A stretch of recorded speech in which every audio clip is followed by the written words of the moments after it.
Bienvenidos a la revista Fisuras. Con nosotros está Susana Bejarano. Ella es politóloga y también es conductora del programa Desacuerdo. ¿Cómo está Susana? Bienvenida al programa. Bien, muchísimas gracias Luis, muchas gracias por la invitación. Un saludo cordial a todo tu público lector, pero además el público que nos está viendo a través de las plataformas digitales. Gracias, Susana. Bueno, para empezar esta pequeña entrevista, queríamos entrar en el partido más importante de Bolivia, es decir, queremos conocer un poco cuál es su perspectiva del MAS y en qué se diferencia de los partidos políticos tradicionales. Bien, el MAS no es un partido político, digamos, desde los puntos técnicos que nosotros tradicionalmente conocemos, ¿no? El MAS realmente se ha definido muy bien, creo que su nombre lo define muy bien, es un instrumento político, ¿no?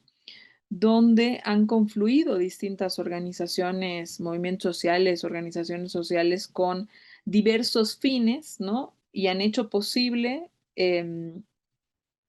que esos fines puedan entrar a la formalidad, si tú quieres, del sistema político partidario, ¿no es cierto? Y hacerse de poder.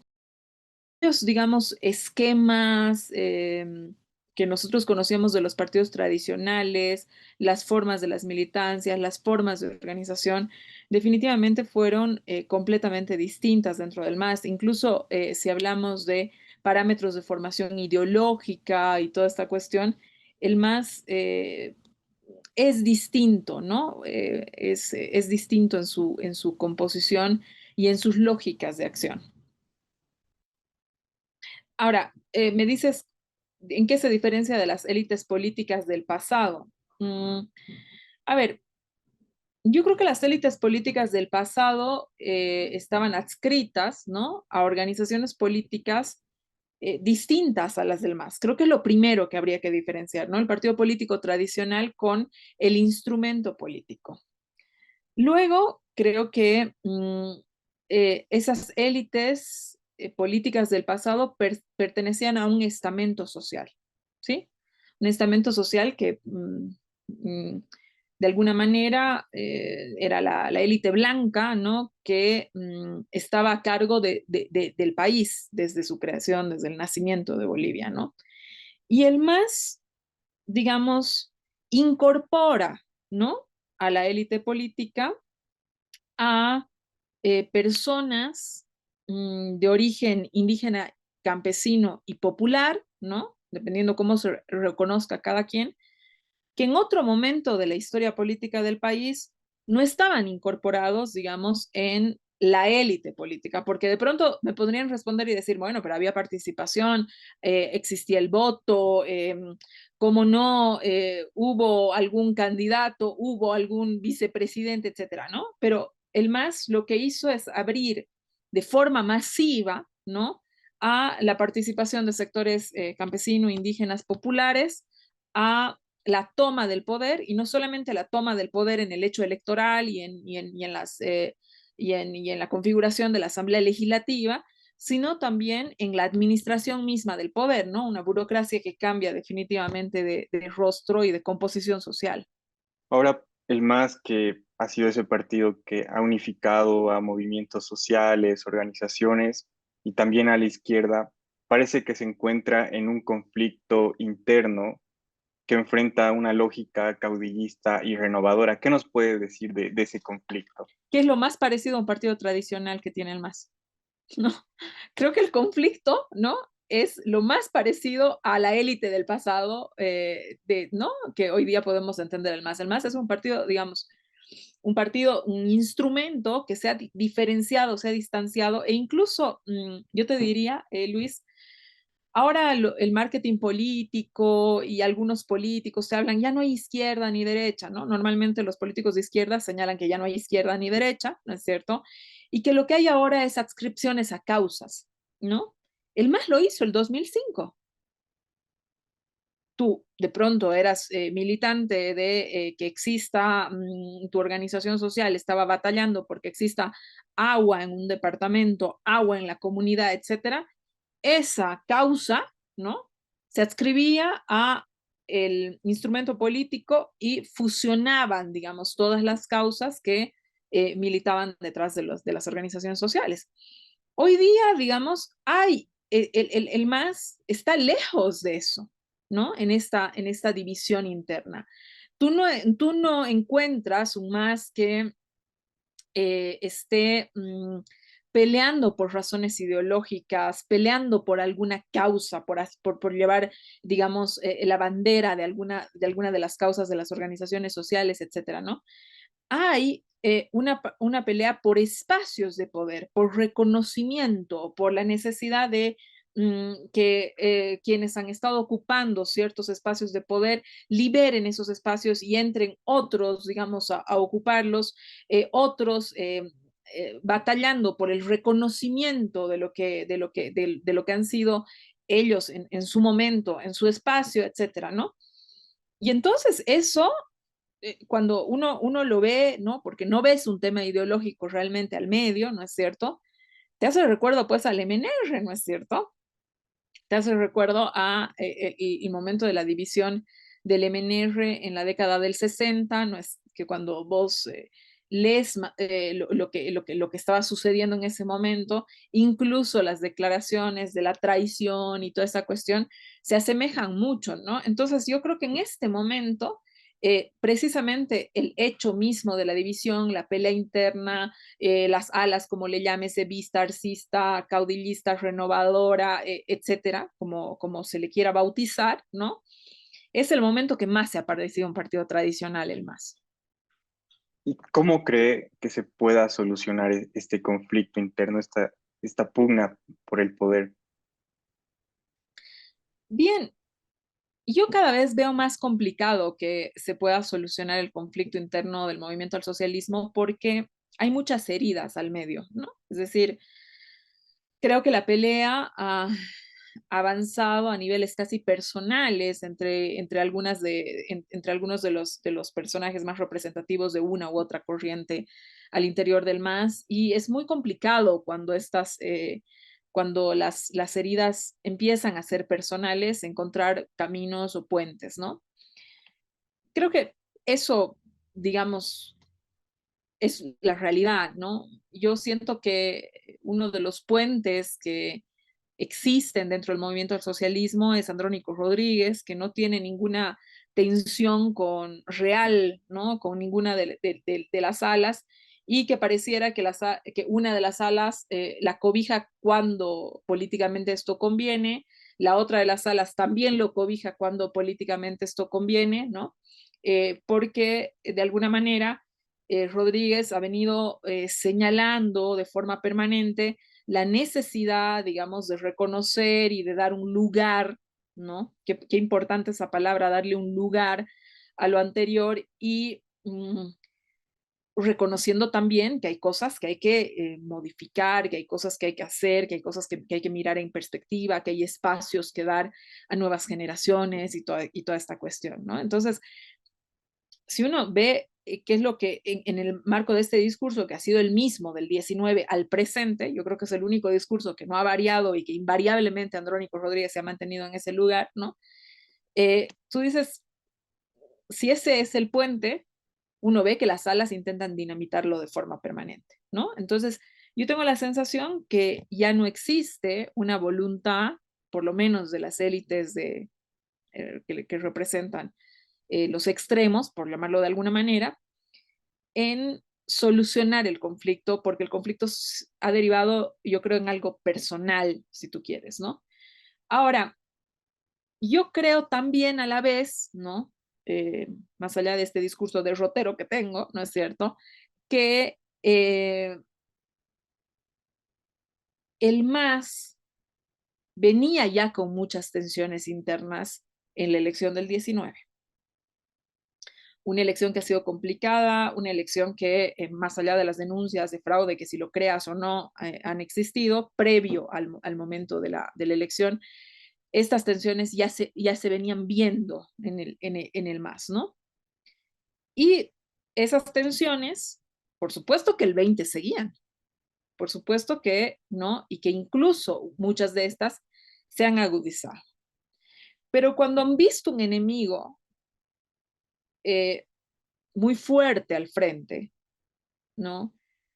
Además, no solamente en términos ideológicos, sino en capacidad de movilización, en capacidad de persuasión, ¿no es cierto? Porque no nos olvidemos que el golpe de Estado del año 2019 ha tenido un gran apoyo popular, o sea, sería una miopía absoluta no reconocerlo, ¿no es cierto? Entonces, ese más que ya venía con tensiones internas, cuando veo un enemigo fuerte al frente, lo que hace es esos hilos, ¿no? Que son el movimiento popular, esos hilos de la organización social, esos hilos que tejen el instrumento político, vuelven al campo político y ponen por delante el proceso de cambio. Entonces, me parece que ese ejemplo del 2020 eh, podría darnos pistas de que en una situación muy complicada para el movimiento del socialismo, por ahí con un enemigo, digamos, importante, ¿no? Etcétera, sea el pragmatismo el que le obligue a el movimiento del socialismo a unirse. Por un lado, el pragmatismo. Dos, sean las organizaciones sociales las que demanden unidad y sean las organizaciones sociales las que le levanten el dedo a un candidato, a otro candidato y le bajen el dedo a otros candidatos, ¿no? Ese también es un camino, porque si tú recuerdas el 2019 y lo que ha pasado con el Pacto de Unidad, el Pacto de Unidad reúne a todas las organizaciones sociales, ¿no es cierto? Hace distintos congresos en distintos departamentos del país, ¿no? Y determina ciertas cosas. Y es el Pacto de Unidad finalmente el que logra, ¿no? Que hayan elecciones. Y es finalmente el pacto, porque Janine se quería quedar y las postergaba y no sé qué y no sé cuántos. Es decir, incluso a riesgo de vida, ¿no? Es el pacto de unidad el que finalmente le pone el cuerpo en la calle, ¿no? A conseguir los objetivos políticos que se había trazado. Después de buenos, malos, no importa, pero finalmente es el pacto el que organiza ese. Y ese pacto es liderado por Andrónico Rodríguez, ¿no? Entonces, el momento del conflicto, ¿no?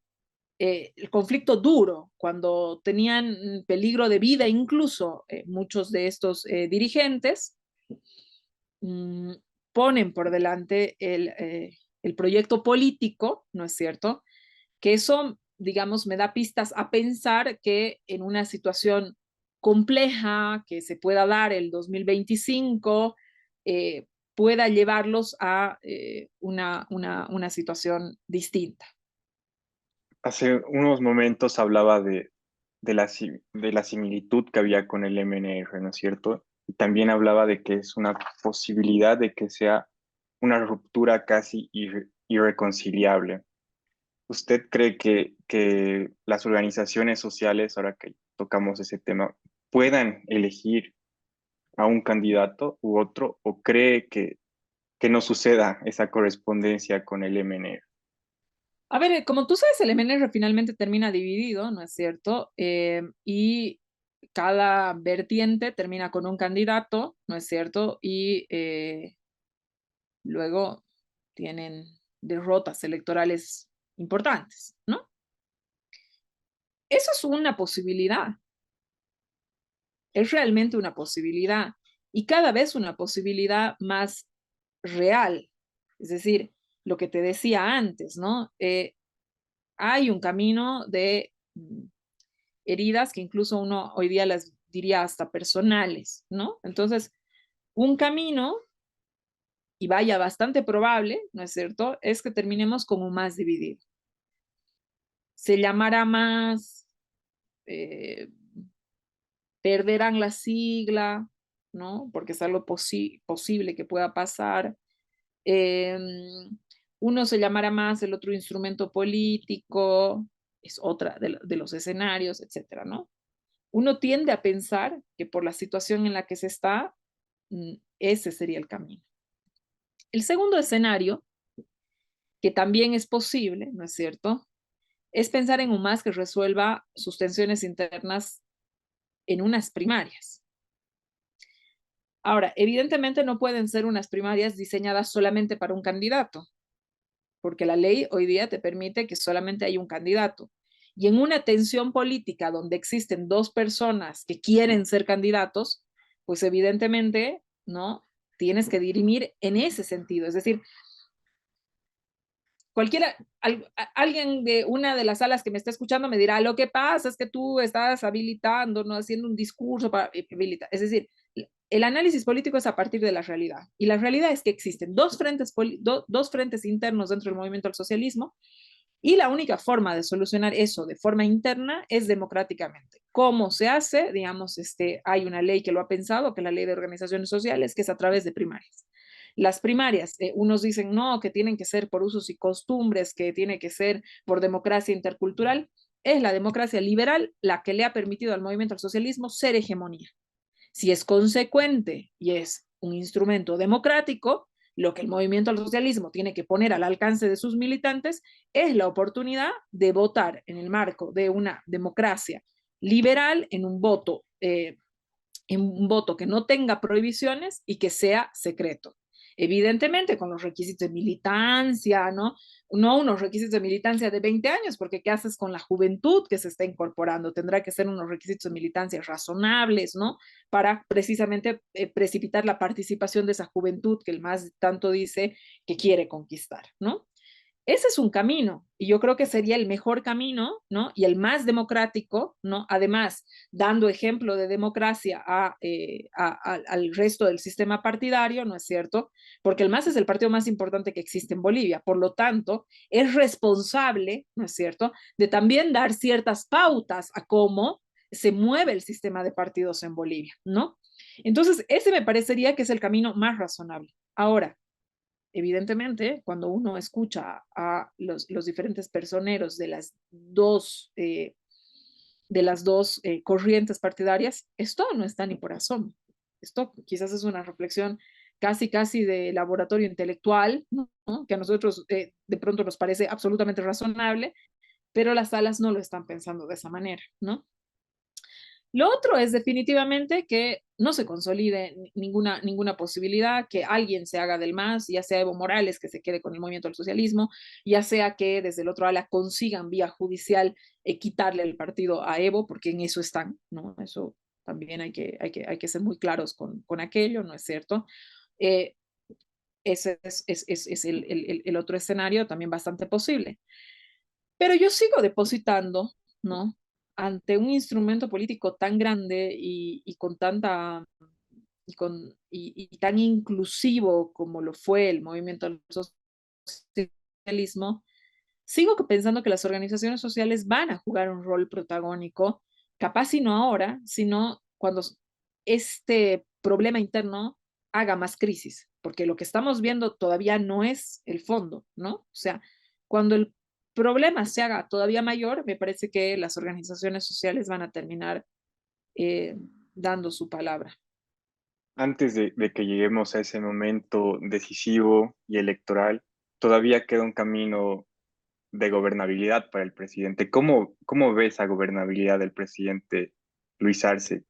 ¿Cree que Luis Arce tome alguna postura viendo, por ejemplo, esa posible división? ¿Cree que busque acercarse a la clase media tradicional o también busque ganar más organizaciones sociales, si es posible?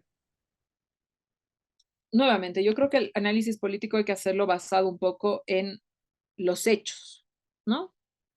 Y los hechos son que Luis Arce no se acercaba a la clase política tradicional y que lo que ha hecho es acercarse a las organizaciones sociales.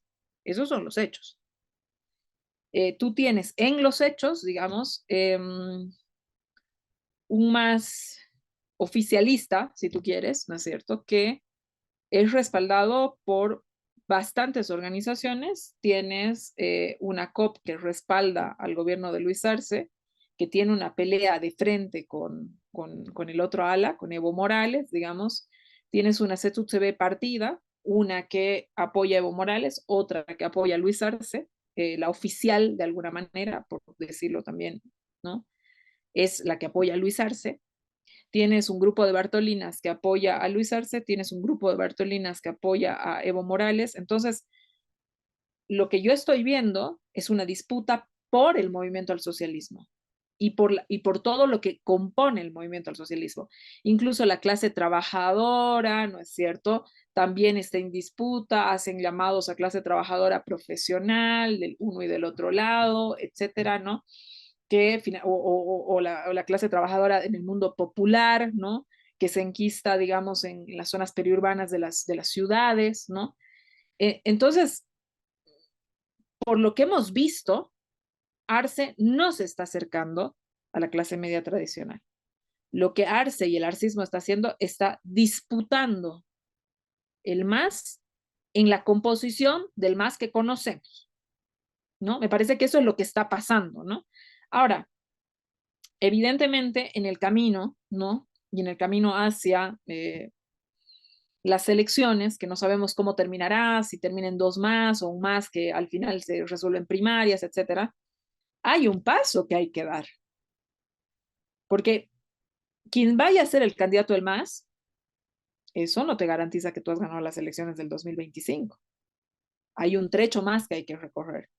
Y ese trecho más sí está comprometido con clases medias, incluso clases medias tradicionales, donde hay que hacer un proceso de persuasión, evidentemente, para que estas clases medias te voten, porque sin el voto de ese centro, de esa duda, ¿no? Que evidentemente es un centro que es clase media, nadie gana las elecciones, nadie.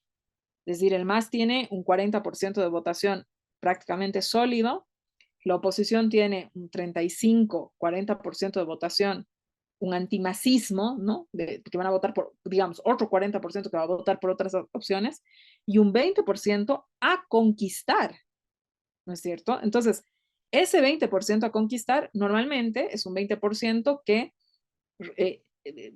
pertenece, digamos, a la clase media, media, clase media tradicional, clase media más baja, si tú quieres, pero es un centro que pertenece a la clase media. Y evidentemente quien vaya a hacerse de la candidatura del MAS es un grupo al que tiene que persuadir. Por el momento, lo que estamos viendo en la pelea del MAS son dos alas que se están disputando lo que compone el movimiento al socialismo en este momento. Y las clases tradicionales no componen el movimiento al socialismo. Ahora hablemos un poco de política internacional y más concretamente de lo que está pasando en la Argentina. ¿Cómo observa esta victoria de Milei y el liberalismo? Bien, yo creo que la victoria de Milei hay que mirarla con lupa, ¿sabes? Es decir, yo creo que hay que intentar desmenuzar qué es lo que ha sucedido en Argentina, porque muchas de lo que está sucediendo en Argentina puede reeditarse en Bolivia con las características nuestras, por supuesto. Nosotros nunca hemos tenido una clase media tan ancha como la ha tenido Argentina. Nosotros somos un país 10 veces más pequeño de lo que es Argentina, con un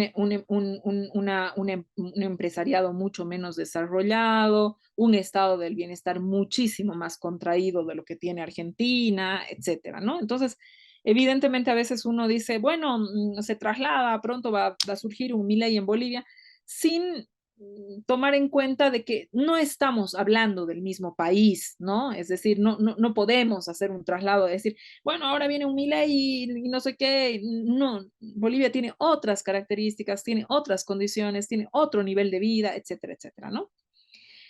Pero lo que es indudable es que existe una corriente, ¿no?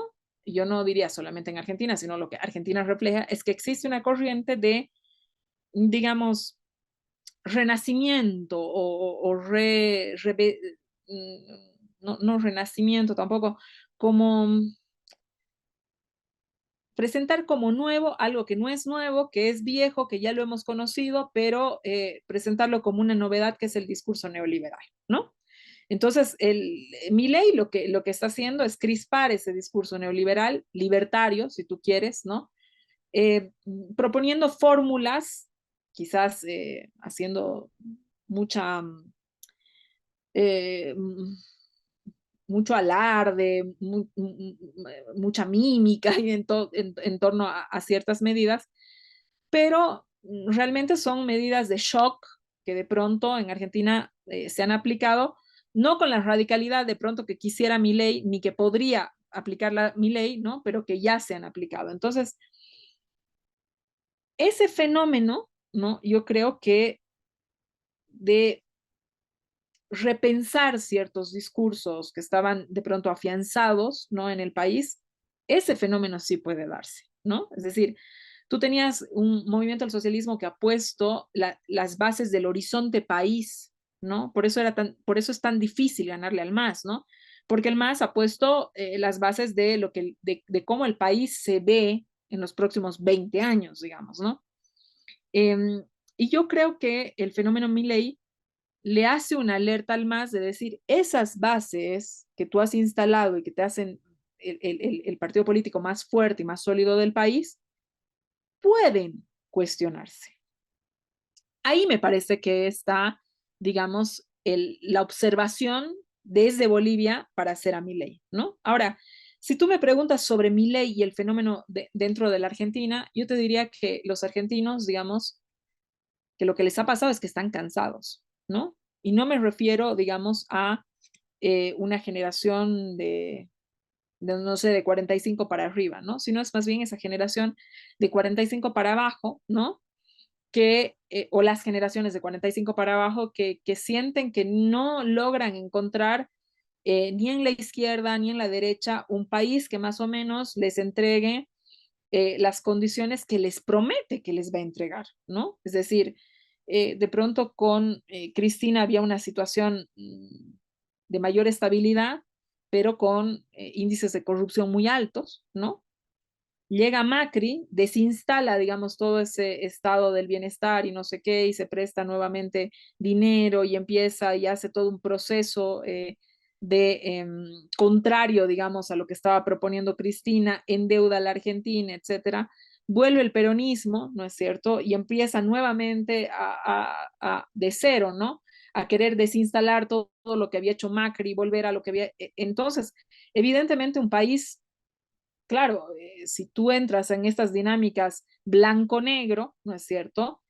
Evidentemente es un país que va a tener muchos problemas, una inflación que no logran controlar, además una inflación crónica, que es un mal que Argentina lo viene viviendo décadas, ¿no es cierto? Y que se les ha disparado en el último tiempo, y se les ha disparado por muchas razones. Esto tiene que ver por la falta de dólares en toda la región, que Estados Unidos está acumulando todos los dólares en su economía, ¿no? Precisamente para no generar inflación en su economía, entonces las tasas de interés están altas. Ese problema de la falta de dólares es en Bolivia, pero también es un problema de falta de dólares en Argentina, por lo tanto el dólar ha subido, ¿no? Entonces tienes una inflación que, a pesar de las enormes subvenciones que existen en Argentina, no las ha podido controlar, ¿no es cierto? O sea, las subvenciones existen y no por eso se da la inflación, sino como hay inflación, se dan las subvenciones, ¿no? Entonces, ahora viene el ajuste, ¿no?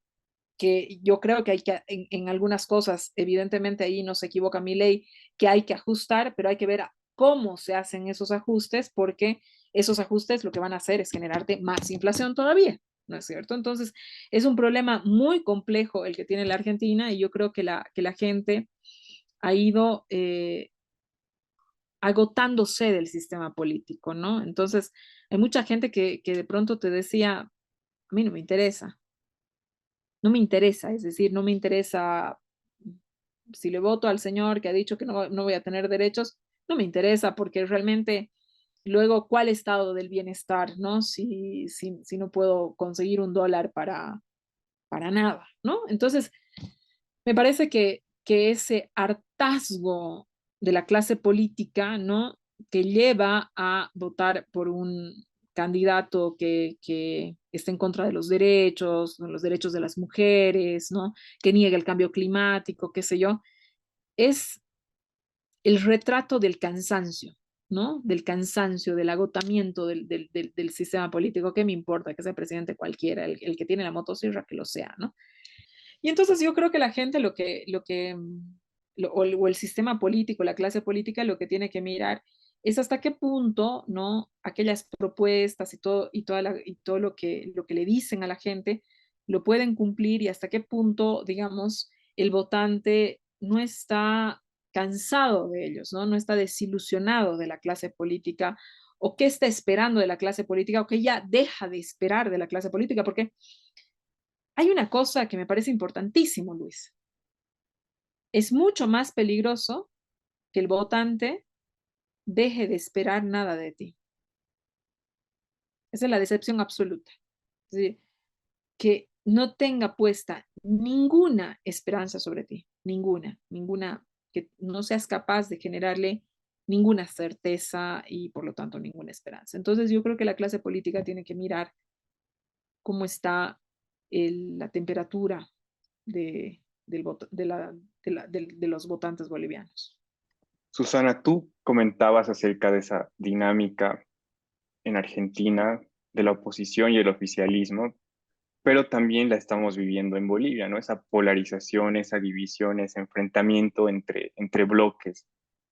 ¿Crees que sea posible en algún momento en la política boliviana un nuevo tipo de política que trate más de gradualismos, de conciliaciones y que busque más las políticas de Estado? Ujú. A ver, es súper interesante esta pregunta porque yo creo que la política boliviana, ¿no? Ha entrado en una dinámica de polarización con la finalidad, ¿no? De responder a el bloque más polarizado de su militancia, ¿no? Entonces ahí ganan likes, ahí ganan reafirmaciones, en ese lugares donde se reafirman, en esos lugares donde ganan aplausos, qué sé yo, ¿no? Entonces tienden a irse a los extremos. Cuando alguna de las de estos personajes, ¿no? Se acercan a los centros, inmediatamente reciben críticas de sus propias alas radicales, ¿no es cierto? Porque precisamente estas alas se alimentan de la polarización, es decir, cuando tú escuchas discursos en la Asamblea Legislativa, no se pacta nunca con estos, no sé qué, no se pacta nunca con la derecha, no se pacta nunca con el MAS, no se pacta nunca con nadie, pero resulta que la Asamblea Legislativa es el lugar de los pactos, es el lugar donde tienen que llegar, digamos, a encuentros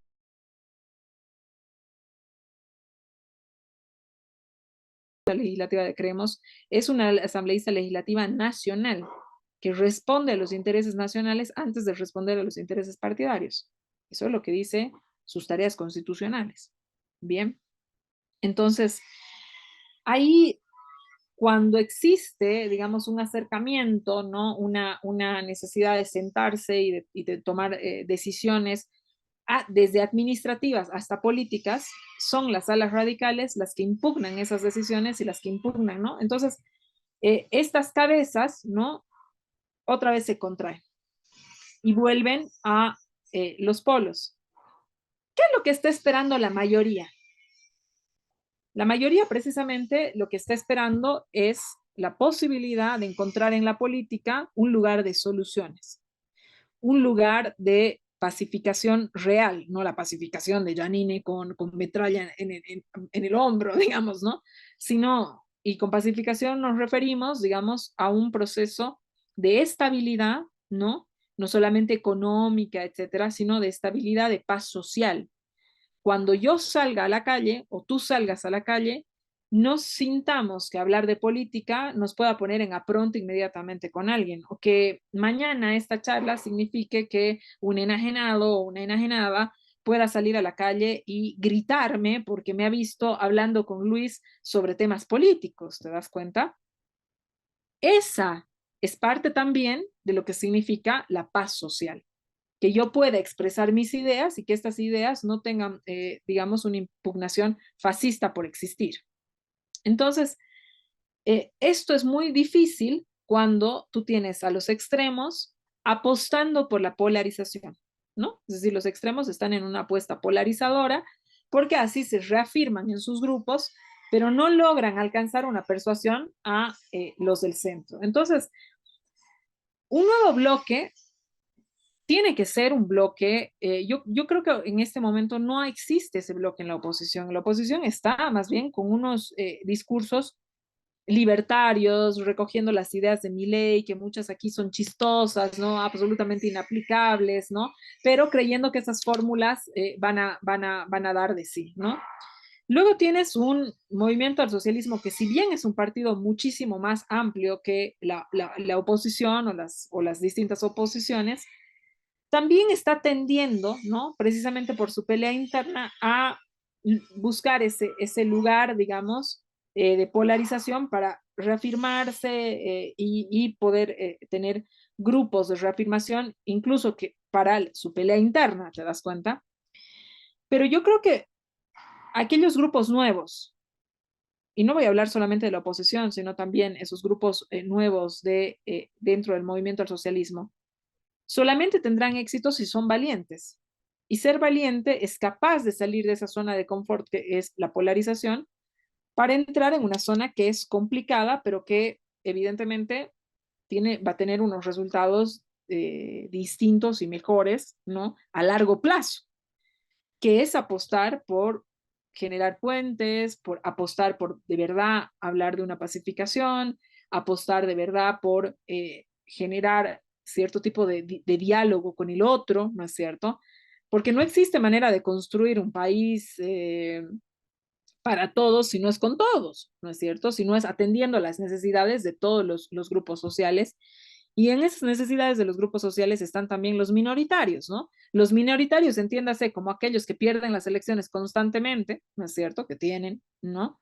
O los minoritarios, entiéndase, como aquellos grupos que todavía no sienten que están plenamente incorporados en la sociedad, ¿no es cierto? Como ciertos grupos indígenas, etcétera, ¿no? Esos también son grupos que de todas maneras pelean por ciertos espacios de reconocimiento, ¿no? Entonces, aquellos, tanto en la oposición como en el oficialismo, y esto entendido todo el globo masista, que sea lo suficientemente valiente de salir de esos lugares comunes y de encontrar un bloque, digamos, tú lo ponías más rebelde de qué, ¿no? Más rebelde de ese estado, digamos, de polarización que es casi de atontamiento en el que se está, ¿no? Bueno, Susana, hemos llegado a la parte final de esta entrevista y me gustaría que nos des, a modo de conclusión, un análisis de lo que, así un análisis final de lo que crees que va a pasar en Bolivia en este tiempo, en este nuevo año que viene. Ujú. Yo creo que el 24 va a ser un año políticamente hablando tremendamente complejo. No va a ser un año fácil en términos políticos porque precisamente se viene la toma de las decisiones, ¿no es cierto?, de qué es lo que va a suceder con cada una de las fuerzas políticas, quiénes van a ser los candidatos. La oposición no renuncia a la idea de pensar en una unidad que la viene planteando desde el año 2014, ¿no es cierto?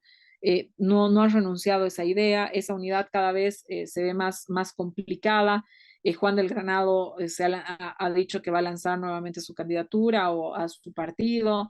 Tienes la candidatura ya lanzada de Vicente Cuellar, tienes un Carlos Mesa que ha señalado, nos ha dado algunas pistas que dentro de poco también se lanzará.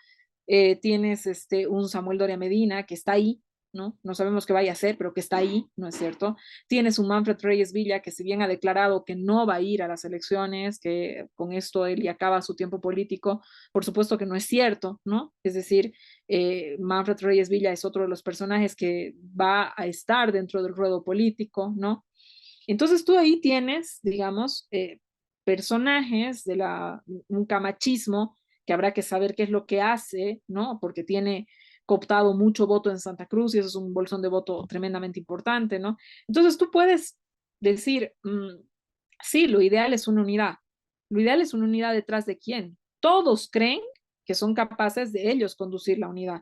Tienes incluso a Rodrigo Paz Pereira, que ha sido la anterior gestión alcalde de Tarija, ahora es senador, hace un alcalde pésimo de Tarija, pero que cree que va a ser presidente y que la unidad tiene que darse en torno a él, ¿te das cuenta? Entonces, esos convencimientos de cada uno por la autopercepción que tienen de sí mismos, ¿no es cierto?, hacen que sea tremendamente complejo pensar en un proceso de unidad dentro de la oposición.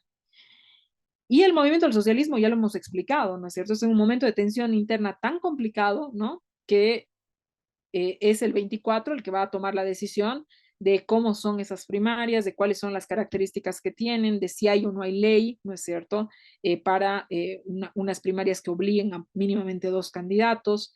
Tienes además el censo, tienes además que aplicar los resultados del censo hasta septiembre del próximo año. Tienes una serie de eventos políticos muy complicados que creo que van a ser de este año un año que no va a ser fácil políticamente hablando. Ahora, evidentemente no va a ser un año fácil políticamente hablando, pero también yo siento que cada vez hay una reacción de parte del ciudadano, ¿no? Más distante a esa política, más distante a esos grupos, esos círculos rojos que están decidiendo y pensando quién baja este, sube aquel, ¿no es cierto?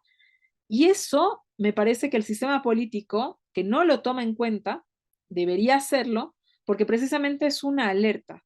El hecho de que las noticias políticas que se están generando al interior del sistema político de partidos no sean luego, al día siguiente, noticias importantes para toda la sociedad, debería ser una alerta para el sistema político de decir, oye, la gente está hasta aquí de nosotros, ¿no? La gente no nos está parando bola, ¿no? Entonces, me parece que es eso. Luego tienes una situación en el campo económico que tampoco está fácil. Y, creo que el tema de lo de la subvención a los hidrocarburos va a ser un tema importante. El presidente ha dicho que no van a haber costos, el costo de la subvención no se lo va a cargar a los más pobres, por lo tanto podremos intuir que eso quiere decir que no vamos a hablar de gasolinazos y toda aquella cuestión, pero definitivamente tiene que generar algunos mecanismos de consecución de dólares que no se están generando en este momento y que son importantísimos para pagar la subvención del año siguiente, ¿no es cierto? Entonces, eso también va a generar, por supuesto, una tensión política en cuanto a ver qué es lo que se hace con las subvenciones de los hidrocarburos y de dónde se saca el financiamiento.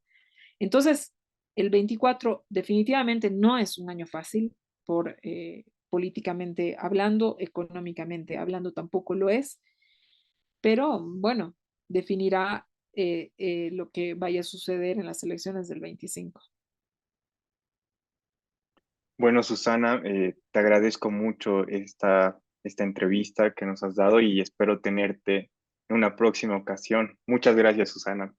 Muchas gracias a ti, Luis. Un saludo cordial a todo tu público y a todo tu equipo también. Gracias. Gracias. Bueno, muchas gracias a todos los que nos han estado viendo en esta entrevista y esperamos que se suscriban y que nos sigan también en nuestras redes sociales. Hasta luego.